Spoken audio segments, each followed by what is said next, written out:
Pro Evolution Soccer 3, also known as World Soccer Winning 11 in Japan, is the third entry in the Pro Evolution Soccer series and is also a football simulation style game that was developed by Konami for the PlayStation 2 in 2003. And this game would also be the first soccer game in the entire series, or in the history of the ISS Pro series, to see a release on Windows PC also. It would also be the first soccer game to be influenced and have a referee on the front cover of the game, as football games are always known to have players and managers on their covers.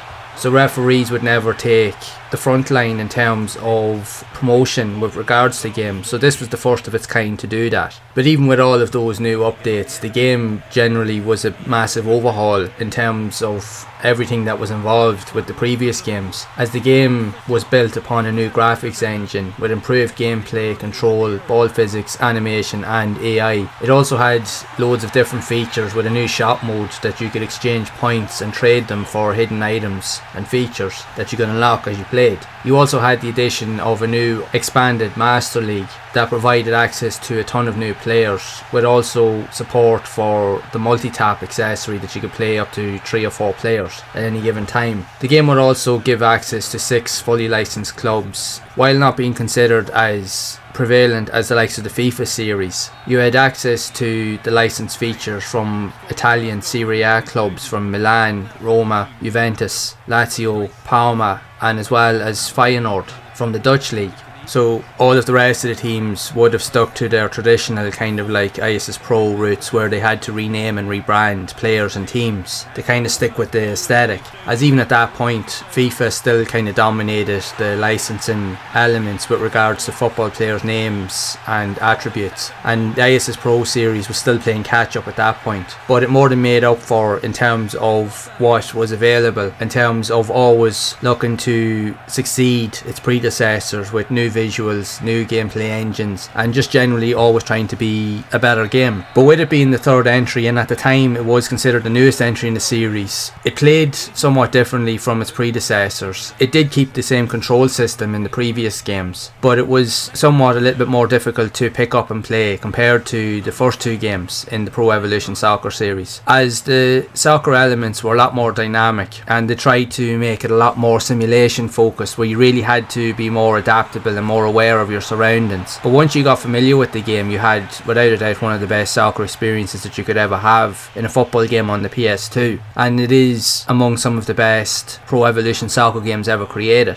It generally just was a massive improvement across the board in terms of everything that the game offered. Even from my own personal experience, my favourite Pro Evolution Soccer game would be the second. I always found that every second iteration of the game always seemed to be the easiest to pick up and play for whatever reason. It seems that by the second game they'd managed to iron out all of the kinks and flaws that were always in the first title, if you will. The same can be said with the likes of Pro Evolution 4 and even Pro Evolution Soccer 6, as they seem to play much easier and were generally thought of as to be better games compared to the likes of 3 and even 5. It just generally seemed to be an all-round better experience, and I always found that myself. And now I was a big fan of the Pro Evolution Soccer games back in the day, because I had bought Pro Evolution Soccer 1. Now I didn't buy 2, but I did manage to play it a lot because a load of my friends had it. But I bought Pro Evolution Soccer 3 and I bought 4 and even 5 and even 6 after it. But I always found that 2, 4 and 6 were among the best. But in saying that, out of all of the other ones, 3 was arguably one of my more favourite ones, because once I did get into the game was absolutely fantastic. It's definitely one of the best soccer games I've ever played, in all fairness to it. It just has a great fluency to the game. Once you give it time and you do put a lot of effort and practice into it, it just feels very dynamic, and it's very of its time as well, because at the time of this game's release, it was without a doubt one of the most realistic soccer experiences that you could have on any gaming platform. And for that reason alone, for me, it definitely goes down as one of the best Pro Evolution Soccer games in the series. It just genuinely is a fun game to play. And like I always mention, I always found, for me, the best experiences of playing any of these PES games was always playing with your mates. That was always the best experience. If you weren't playing through exhibition, you'd always be playing like with tournaments. Every so often you'd get together with a group of your friends and you'd always play like a tournament. There could be sometimes even 8 or 9, even 10 of you, and you'd all get together and we'd all pick a team and see how far we could actually get. And eventually at some point we'd always end up having to play each other to see who could progress in the tournaments. So that was a lot of fun in itself. It just genuinely was a very fun experience to play the PES games back in the day. Now I know the more modern games have definitely changed and they have become somewhat more influential and more simulation focused, as they're focusing more on more modern type of styles and dynamics in terms of football. But you can't deny that the earlier type of games seen on likes of the PS1 and especially the PS2, I think in my opinion were definitely the best era for soccer games. They weren't easy to play, but they were also considered easier to pick up and play compared to soccer games of today, which is quite crazy when you think about it. I definitely think that these two generations, both the 5th and 6th generation of consoles, presented probably the best era of soccer games in my opinion, and this here game is definitely up there with the best of them, in all honesty. It's a blast, it was so much fun, and I highly recommend, if you are a fan of the PES series, you need to check this game out, as it is a lot of fun. You will have a blast with it. It's just such a good game. And I would love to know your thoughts of Pro Evolution Soccer 3 for the PS2, if you have played it back in the day, and if so, what do you think of the game overall? Are you a fan of the PES series in general? I'd love to hear whatever stories you do have of this game, so be sure to share it down in the comments below. And if you have enjoyed this video, make sure to leave a like, subscribe to the channel and hit the bell to be updated of future videos. And if you would like to see more content around other types of soccer games also seen on the PS2, then you can check out the playlist here on screen to see more of those games in action. And I will see you all in the next one.